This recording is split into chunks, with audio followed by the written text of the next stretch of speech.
Meu texto está aí, ó. Se você já viu, vai procurando na sua Bíblia, aí, 2 Coríntios, capítulo 4.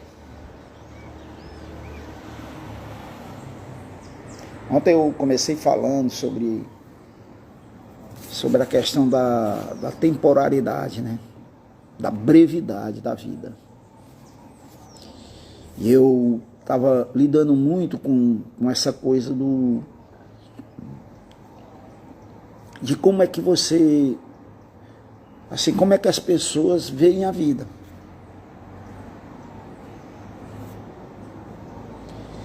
Citei alguns exemplos, né? Porque tem pessoas que acham que a vida é como se fosse uma competição, né? Então essas pessoas, elas pautam muito a sua felicidade ou a sua infelicidade quando elas ganham ou quando elas perdem, né? Outras pessoas acham que a vida é um baile, né? Ou uma festa. Então essas pessoas vivem pro lazer, né? Acham que ser feliz é viajar, sabe, é curtir a vida, né? Então isso traz uma felicidade grande, enorme, né? E aí vai indo, né? Vai indo. Tem pessoas que acham que a vida é uma maratona, né? E para quem pensa desse jeito, resistência é uma palavra-chave. Tem outros que acham que é uma corrida de 100 metros, então velocidade é uma palavra-chave. São pessoas que não têm tempo, né? Elas estão sempre correndo, eu não sei para onde, né? Outro dia eu me peguei aqui, estava apressado para chegar em casa e eu parei para pensar, eu falei, mas o que é que eu vou fazer em casa? Por que eu tenho tanta pressa para chegar em casa, né? Daí eu dei por conta que era só você estar contaminado com essa coisa do correr, né? Nós estamos vivendo um período em que as pessoas não têm tempo para sentar, para conversar. As pessoas não têm tempo, né? Eu lembro quando eu era criança que meus pais, eles moravam perto da casa dos meus avós, um morava no quarteirão, outro morava no outro, uma caminhada de 10, 15 minutos separavam um do outro. E toda noite, eles iam com a gente, criança. Lembro demais, porque às vezes eu queria vir no colo, né? Com sono na volta, e tinha que vir andando. E aquilo marcou, porque eu vinha chorando, vinha achando ruim, né? Como toda criança. E aquilo marcou, mas... E era interessante, porque era um período em que a luz ela só funcionava até 8 da noite. E às vezes eles ficavam até 10 horas da noite, né? Na lamparina. Ou então quando estavam do lado de fora, né, era quando a gente via o céu muito estrelado. E aquilo marcou minha vida. E eles tinham tempo para conversarem, né, para rirem, como família. Hoje nós não temos mais isso. Raramente os pais, né, se sentam com os filhos para uma refeição, nem que seja uma vez por semana. Na minha casa eu fui criado que ninguém almoçava antes nem depois de ninguém. A gente ficava esperando meu pai chegar do trabalho para almoço. E geralmente ele chegava por volta de meio-dia.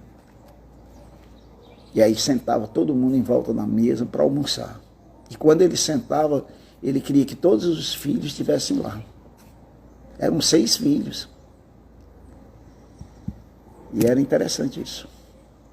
Então, às vezes a gente entra nessa corrida doida, gente. Mas hoje eu quero me aprofundar um pouco mais sobre isso. Porque além dessa corrida toda, as pessoas elas não param para pensar no fim da sua existência nessa terra.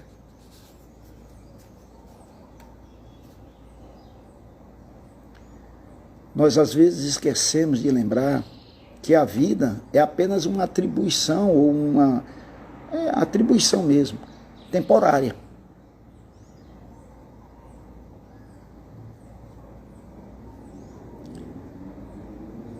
Não são poucas os textos bíblicos, né, que nos falam sobre a brevidade da vida.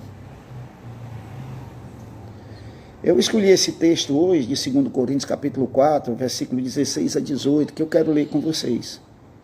Por isso, não desanimemos. Pelo contrário, mesmo que o nosso homem exterior se corrompa, o que é que Paulo está dizendo aqui? Que mesmo que o nosso corpo, o nosso homem exterior, aquilo que nós estamos vendo, se corrompa, envelheça, fique com o rosto enrugado, né? Seja preciso usar óculos, perdemos a audição. Às vezes pessoas novas, lindas, bonitas, de porte atléticos, aí quando você vê eles, depois estão encurvados, né? Frágeis, andando com dificuldade. Ele diz, mesmo que o nosso homem exterior se corrompa, contudo o nosso homem interior se renova de dia a dia. Porque a nossa leve e momentânea tribulação produz para nós eterno peso de glória, acima de toda comparação. Olha os contrastes. Momentâneo para o que é momentâneo para o que é eterno.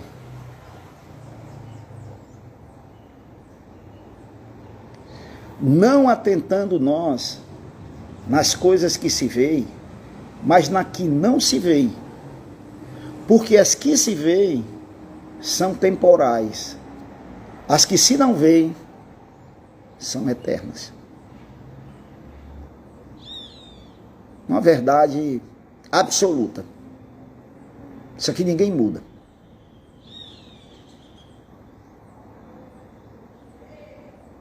Uma verdade absoluta. Uma palavra de atenção que nos chama a nossa atenção, que desperta em nós, tem que despertar. O ser humano, ele é tripartites, né? Corpo, alma e espírito. O ser humano, ele é constituído dessas três coisas.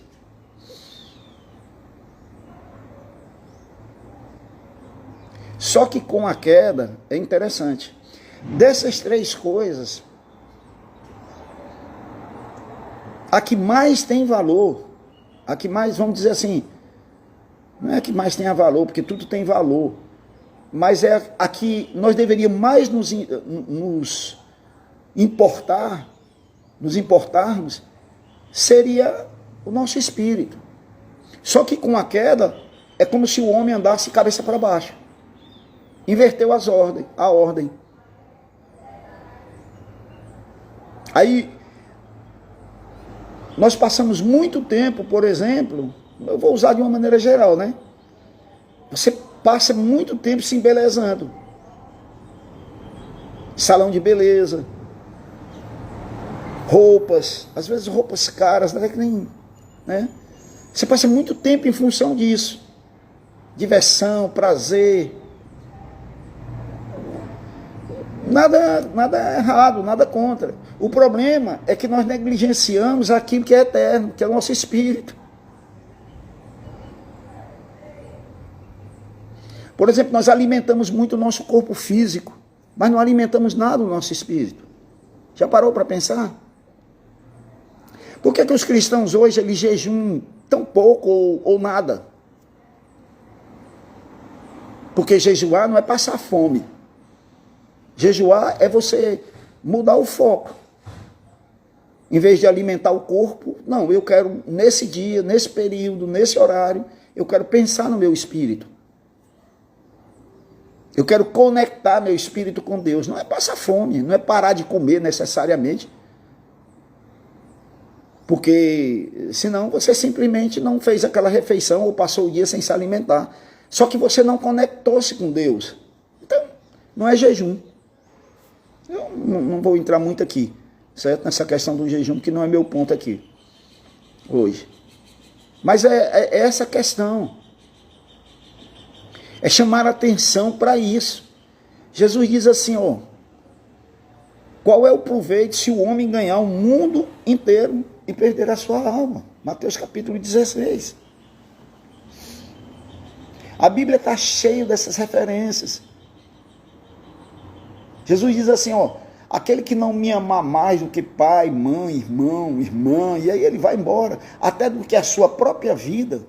Lucas capítulo 14, né? Versículo 25, verso 33. Não serve para ser meu discípulo. Será que Jesus está desprestigiando os relacionamentos humanos? De pai, de mãe, de irmãos? Óbvio que não. Mas o que ele está dizendo é, coloque essas coisas no seu devido lugar. Porque o que vai durar não é o que está aqui, o que vai durar é o que vem depois. A nossa vida terrena, eu vou usar uma expressão, imagina um livro com 1000 capítulos. A nossa vida terrena é só as primeiras páginas do primeiro capítulo. Isso é muito forte. O problema é que a gente foca tudo para a vida terrena. Nós nos preparamos para tudo. Nos preparamos para tudo.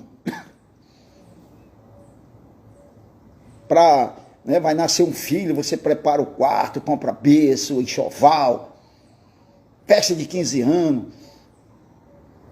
Preparamos as nossas crianças, isso não pode ser diferente, né? Educamos, gastamos tudo que podemos como pai, né?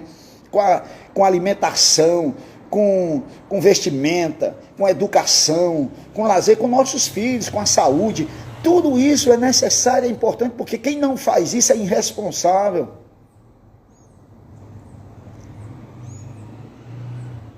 Porque tem que cuidar dos seus. A Bíblia Sagrada diz que aqueles que não cuidam dos seus é pior do que o incrédulo. Se referindo aos cristãos, cuidar dos seus pais, dos seus irmãos, dos seus filhos. Enfim, tem que cuidar. Nos preparando para casar, né?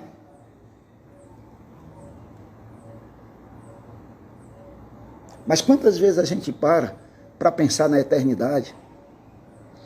A nossa vida pode terminar hoje.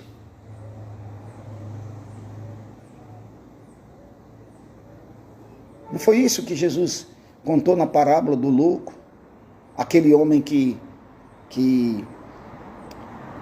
era um agricultor e ele tinha um celeiro, só que naquele ano a plantação dele produziu muito mais do que ele imaginava e toda a produção dele não cabia no celeiro que ele tinha. Ele disse, rapaz, só tem um jeito. Eu vou derrubar esse meu celeiro, vou construir um bem maior. Aí vou colocar todos esses grãos, né? Todo o fruto da colheita dentro desse celeiro. E vou dizer para minha alma, regala-te, regozija. E Jesus diz assim, rapaz, que louco. Hoje à noite a tua alma vai ser requerida. E o que tu tens, para quem será? E ele fecha essa parábola dizendo, assim é todo aquele que é rico para esse mundo, mas não é rico para com Deus.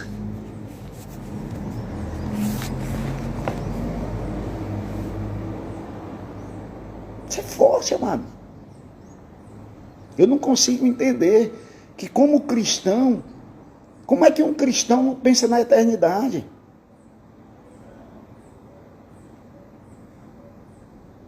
Vive como se tudo na vida dele dependesse de agora.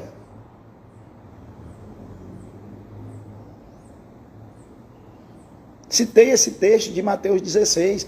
Jesus diz assim, ó, Qual é o proveito se um homem ganhar o mundo inteiro e perder essa alma? Tudo que essa pessoa adquiriu, diploma, fama, poder, dinheiro, tudo. Ele não está dizendo que você tem que desprestigiar isso. Não faça isso não. Corra atrás. Não torne a sua vida uma vida de derrota, não. Vá para uma vida de conquista. Agora, por favor, não perca a mira da eternidade.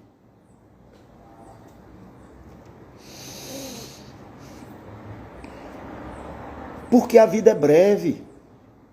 Tiago diz assim, olha, que a nossa vida é como uma neblina. Outras traduções diz é como sopro. Jó vai dizer que a nossa vida é como uma sombra.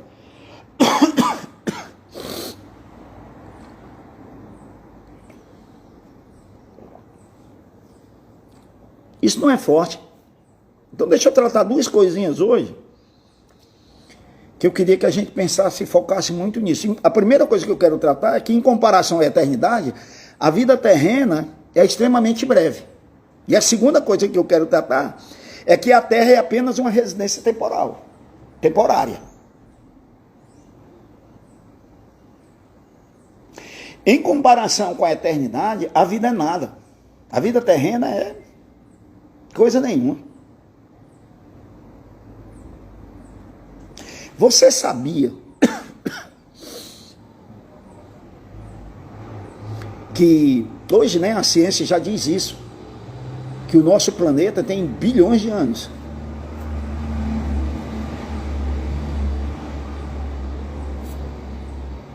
Que o cosmos. Agora você imagina tudo isso, vamos dizer, num dia de 24 horas. O homem passou a existir nos últimos 8 segundos desse dia de 24 horas.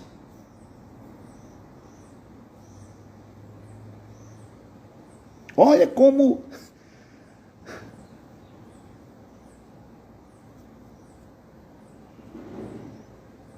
estava vendo uma pregação um vídeo, na verdade, de um pregador americano, que ele trabalha muito, ele é cientista e ele é pregador e tal, não lembro o nome dele agora, mas ele tem uma filmagem, do cosmos. E aí você vê o Sol, você vê os planetas, muitos planetas, Saturno, Noturno, enfim, Plutão. E ele pergunta, você está vendo a Terra? Não dá para ver. Aí ele vai aproximando. O Sol vai se tornando aquela bola cada vez maior. E ele aproxima. Depois ele para, ele diz, você está vendo a Terra? Ainda não dá para ver. Aí ele vai aproximando. Gente, por incrível que pareça, no meio daquilo tudo, é como se a Terra fosse um grão de areia. No meio do cosmos. A Terra é um nada. A Terra é muito pequenininha. Não dá para ver. Você vê estrelas. Você vê outros corpos celestiais antes de você enxergar a Terra.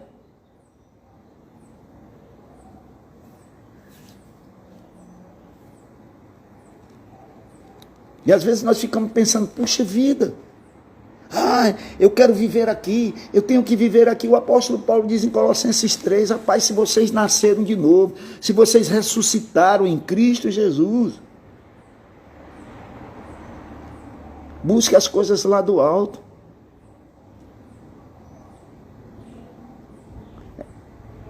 Onde Cristo está sentado. Eu estou falando para cristão.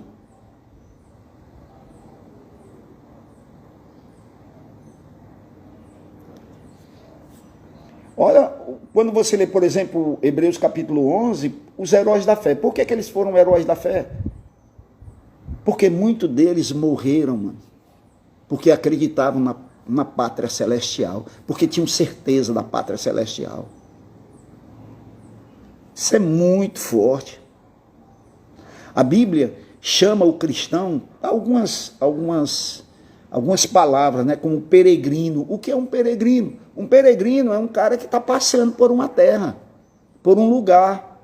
Ele não vai comprar nada, ele está só passando, ele está de passagem, ele é um peregrino, um forasteiro. Forasteiro, se ele comprar um terreno, comprar uma casa, ele deixou de ser forasteiro, ele se tornou um habitante daquele lugar.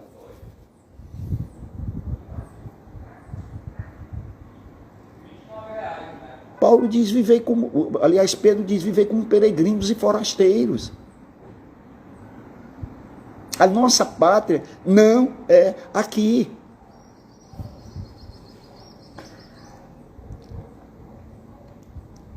Outros textos dizem que nós somos embaixadores de Cristo. O que é um embaixador?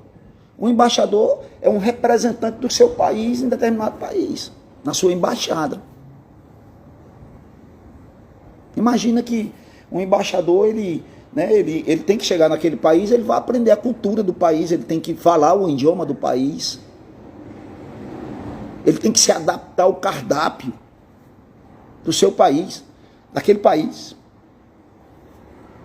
Só que ele tem que lembrar que aquele não é o país dele. Aí imagina que esse embaixador chegou ali e de repente um país inimigo, vamos supor, do país dele, ele está ali, aí de repente ele começa a comprar a causa do país inimigo do país dele, e aí ele começa a abraçar essa causa. O que é que ele se tornou? Um traidor. Porque aquele não é o país dele. Aí ele começa a defender o país inimigo em detrimento do seu país de origem. Ele é um traidor. Aliás, o Brasil, né, é cheio, assim, tem pessoas que era para defender o país lá fora e falam mal, ganhando dinheiro do povo brasileiro, porque são pagos pelo nosso povo, pelo povo brasileiro. Não é esquisito isso?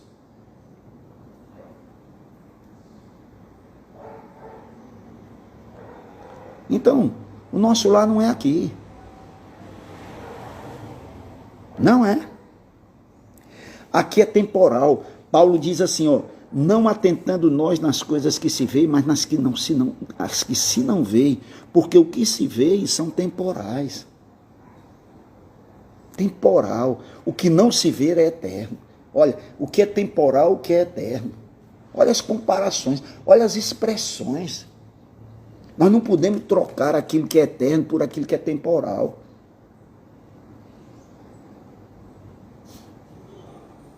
Mas é isso que as pessoas sem Cristo fazem. E é assim mesmo. Agora, o que dói, o que preocupa, não é isso. É cristãos vivendo como se o temporal fosse eterno.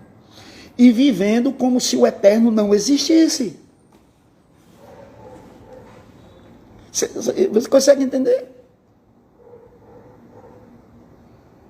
Não é forte isso?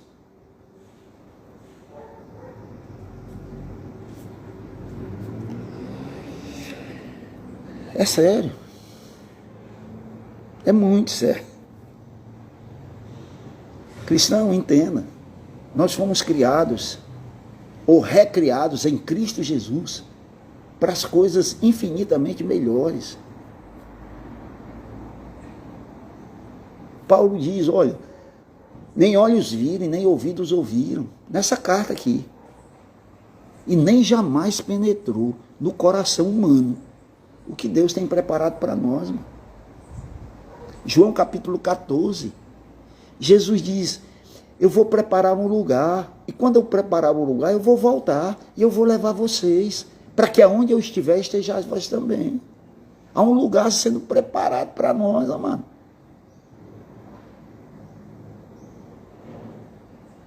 Lembra disso. Os teus problemas, as tuas lutas, as tuas alegrias, tudo. O apóstolo João, escrevendo na sua primeira carta, no capítulo 2, ele diz, não ameis o mundo, nem as coisas que no mundo há.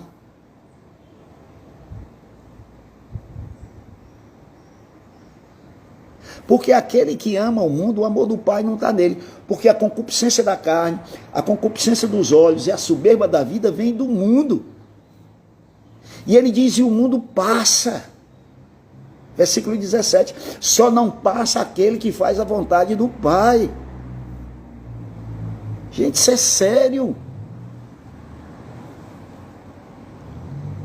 Tudo bem, eu tenho que querer o melhor dessa vida aqui. Eu vou cuidar do meu corpo, eu vou cuidar das minhas finanças, eu vou cuidar da minha família, eu vou cuidar da minha mente, eu vou cuidar de tudo, eu não tenho que negligenciar isso. Mas eu tenho que entender, por favor, você tem que entender que isso aqui vai passar.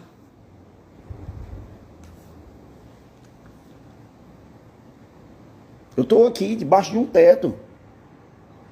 A não ser que no futuro alguém derrube e construa outra coisa, mas um dia nem eu vou estar aqui, nem minhas filhas, nem ninguém, e alguém vai morar aqui que eu não sei nem quem é. E como chegou aqui, mas vai morar. E vai passar. E eu não vou estar mais aqui, e nem você vai estar aí debaixo do teu teto. Lembre disso. O teu negócio não vai, isso aí não, pensa. Agora, eu vou negligenciar? Já que vai passar mesmo. Não, aí era o erro dos Tessalonicenses, que eles não queriam trabalhar. Já que a gente vai morrer mesmo, que a gente tem um céu nos esperando, o apóstolo Paulo disse, rapaz, quem não trabalha, não coma. Deixa de ser preguiçoso. Agora lembre, você nunca se sentirá plenamente satisfeito, porque você não, aqui nessa terra, porque você não foi feito para cá. Não espere ter todas as suas realizações aqui nessa terra. Não espere. Daí a razão de tantas pessoas viverem infelizes. Porque elas não entendem que a vida aqui, se comparado com a eternidade, ela é apenas ela é nada. É um copo de água no oceano. Mas a coisa tão louca, Satanás destruiu a mente humana, que as pessoas vivem em função disso, como se nunca fossem morrer, como se nunca fossem passar daqui, como se tudo que tiver para viver, tem que viver aqui. Isso não é cristianismo, isso é filosofia humanista. Isso é filosofia de Epicureu. Sabe o que Epicúreos dizia? Rapaz, é o seguinte, olha, faça tudo que você puder aqui, porque você vai passar, você vai morrer. Então curta tudo, viva com intensidade, porque quando você morrer, acabou. Paulo vai escrever em 1 Coríntios, capítulo 15, ele diz assim, se não há ressurreição dos mortos, então comamos e bebamos, nós vamos morrer mesmo. Se não há vida depois da morte, então vamos desfrutar, faça aquilo que lhe dá prazer, que lhe faz feliz. Mas isso não é doutrina cristã. Isso não é ensinamento de Jesus.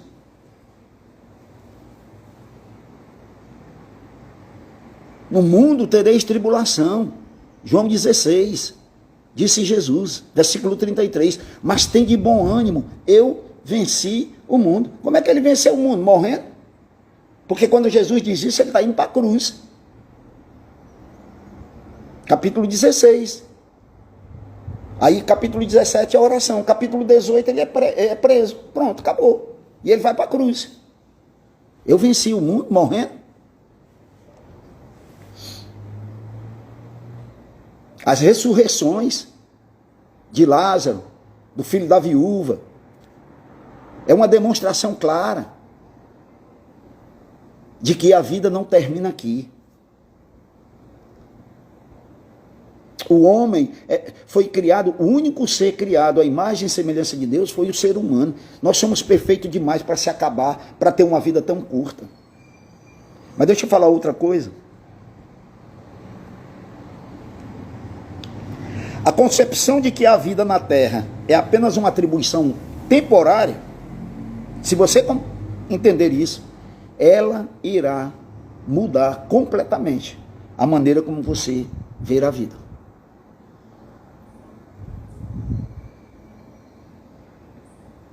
Se você tiver essa compreensão, e o cristão deve ter, a cristã deve ter, isso vai ditar o tom de como você vai viver nessa vida.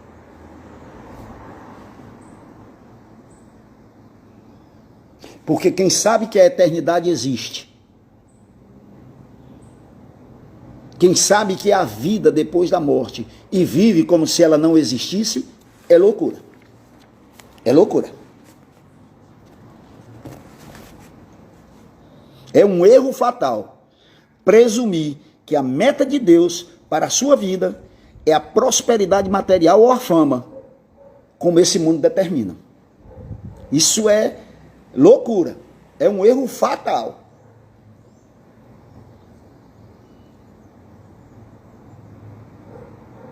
C.S. Lewis, ele dizia assim, ó, é um escritor que eu gosto muito de ler. Tudo que não é eterno é eternamente inútil. Você marcou isso? Escreve essa frase para você. C.S. Lewis. Tudo o que não é eterno é eternamente inútil.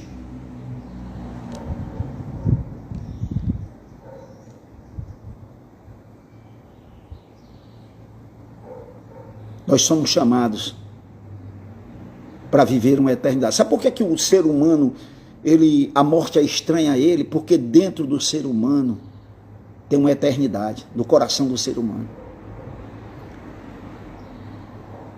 Agora, preste atenção, vida abundância, como Jesus vai dizer em João 10:10, que o Satanás, que o ladrão vem para matar, roubar e destruir, e eu vim para que vocês tenham vida e vida em abundância, é na sua completude. Principalmente na vida espiritual.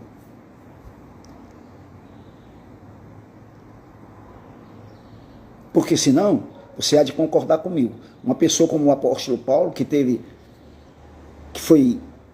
a sua cabeça, o seu pescoço cortado, né? Foi decapitado por Nero, foi um fracasso, né? E não foi, não. João Batista, Herodes mandou do mesmo jeito. Aí às vezes a gente acha que fidelidade, que Deus está nos ouvindo, que nós somos de Cristo quando tudo vai dar certo. E esses homens?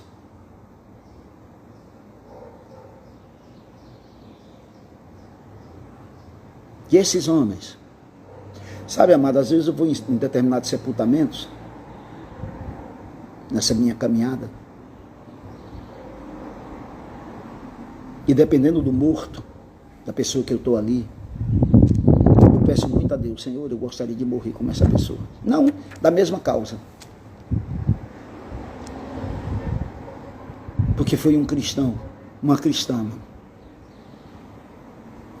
E num certo sentido dá uma ponta de inveja.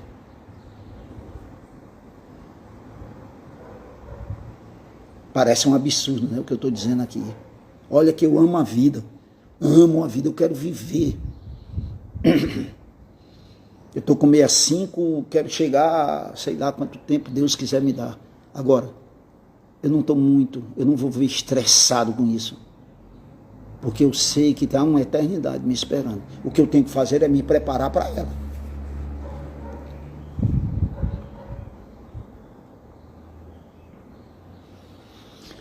Aos olhos de Deus, os heróis da fé não foram necessariamente aqueles que alcançaram sucesso. Sim, teve muitos que alcançaram sucesso nessa vida. Abraão, Davi, Isaac, Jacó, tantos outros. Mas os heróis de Deus são aqueles que, por causa da eternidade, eles, por não abrir mão da eternidade, eles, ainda que fosse necessário, morreram aqui. Jesus diz assim, ó, em Mateus 5, né? Versículo 11 e 12, o Sermão da Montanha, nas bem-aventuranças. Ele diz assim, ó, bem-aventurados sois, felizes sois, quando por minha causa vos injuriarem e mentindo, disserem todo o mal contra vocês. Vos injuriarem, vos perseguirem, mentindo, disserem todo o mal contra vocês. Exultai, porque é grande o vosso galardão no céu. Quando por minha causa, quando o cristão sofre determinada perseguição por causa de Jesus, Jesus diz, exultai, porque é grande o vosso galardão no céu. Olha a eternidade aí de novo. Na pregação de Jesus, na promessa de Jesus.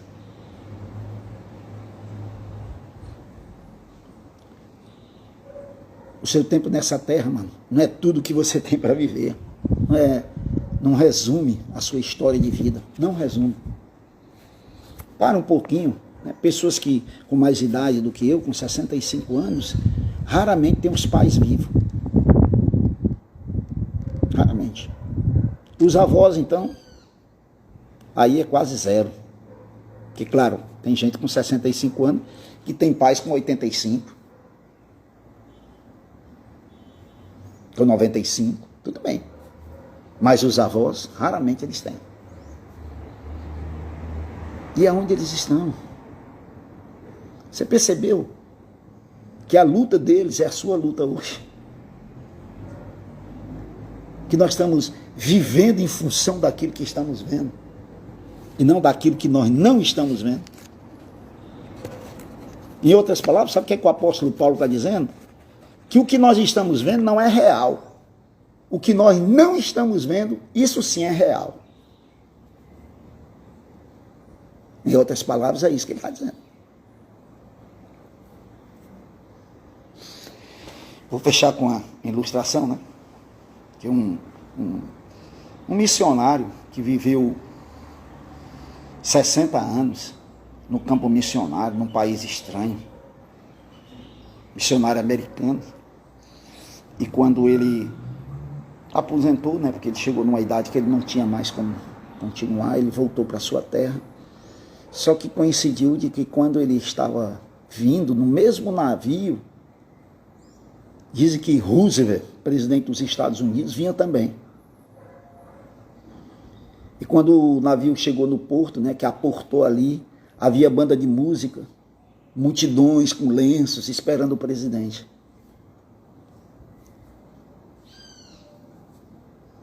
E todo mundo, todos os passageiros tinham que esperar, né, antes de descer, ou descer por uma outra escada na lateral.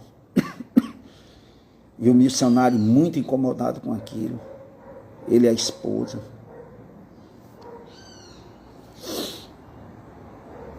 E em casa ele comentou, né, com a esposa, é interessante. Nós passamos 60 anos da nossa vida pregando o evangelho. Quando voltamos para a nossa casa, para o nosso lar, não tinha ninguém para nos receber. Aí Deus disse para ele, filho, você ainda não chegou em casa.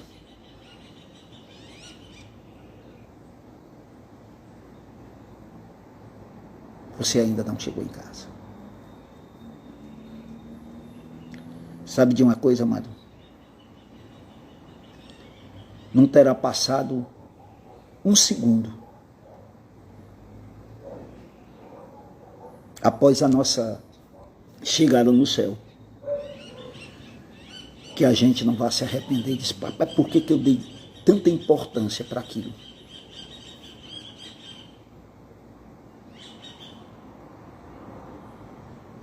Onde é que eu estava com a cabeça? Que eu gastei tanto esforço, tanta energia para aquilo que eu não vou ter.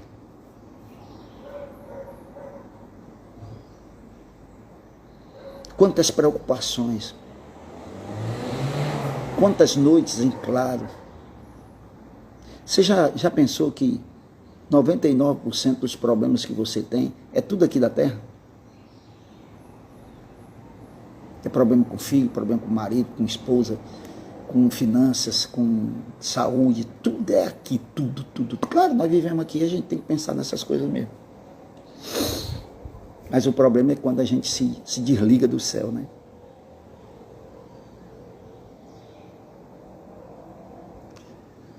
Na morte você irá embora, você não irá embora.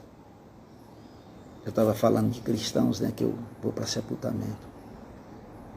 Eles não foram embora, elas não foram embora, só voltaram para casa.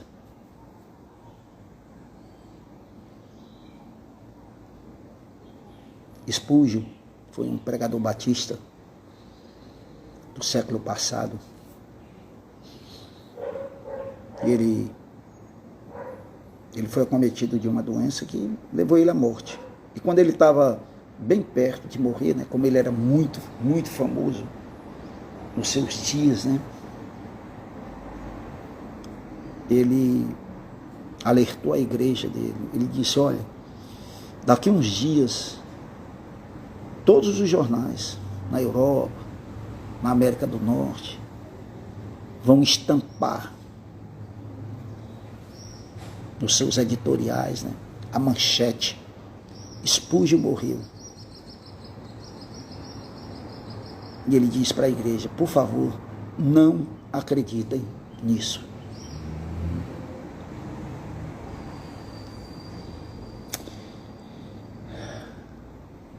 O mundo não é o seu lar. Eu queria muito que vocês memorizassem esse versículo 18, de 2 Coríntios, capítulo 4. Não atentando nós nas coisas que se veem, mas nas que se não veem. Porque as que se veem são temporais, as que se não veem é que são eternas. Queria que você memorizasse isso. Hoje, você ficasse repetindo esse versículo. E só uma pergunta para meditar. Como o fato de a vida ser uma atribuição temporária deve mudar a maneira de você viver a partir de hoje? O fato. Como que o fato de você saber que a sua existência aqui é apenas uma atribuição temporária, o que vai mudar a sua maneira de viver? Eu queria terminar com essa pergunta. Eu gostaria muito que você meditasse nela. Amém? Parei. Tem jeito, né? Eu sempre vou demais, 41 minutos. Glória a Deus. Amanhã, se Deus permitir, nós vamos ter o pastor Márcio aqui com a gente. Vai ser tremendo. Não tenho nenhuma dúvida disso. Tá bom? Glória a Deus. Glória a Deus. Rebeca, coisa boa ter você aqui, filho. Seja muito, muito, muito, muito bem-vindo. Beijo no coração. Deus abençoe a todos. Tenha a todos um bom dia. Fica na paz, Jesus.